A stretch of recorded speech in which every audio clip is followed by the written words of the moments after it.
Basagin mo! Basagin mo! Basagin mo! Hawak at iniimbestigahan na ng Quezon City Police District ang viral video ng insidenteng ito nang magkainita ng isang e-bike driver kasama ang kanyang misis at ang truck driver na kumukuha ng video sa likod ng kanyang manibela.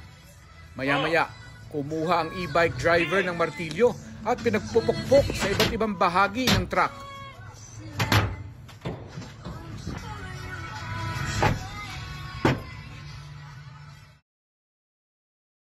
Bago to.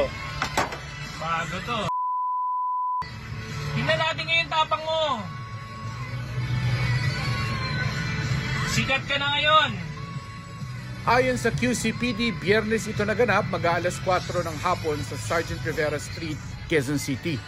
Nung tinanong namin yung ating victim, sumingit itong e-bike, naunahan siya. Ngayon, ginawa na itong binusinahan ng businahan, nairita na ngayon itong naka-e-bike yun. At hinarang siya, nagkaroon sila ng commotion. Ayon umano sa driver ng truck, sinapak din daw siya ng driver ng e-bike sa una nilang sagupaan bago siya nakapag-video. Matapos mag-viral ang video, natunto na raw ng pulisya ang tirahan ng e-bike driver.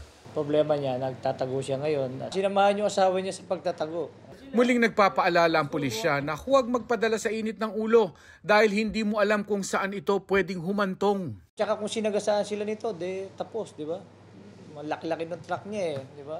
Kaya konting lamig lang sa mga motorista natin. Nakausap namin sa telepono ang truck driver para itanong kung wala bang atrasan sa reklamo niya laban sa e-bike driver. Kaso pinagbawalan na raw siya ng kanilang kumpanya na magsalita pa sa media.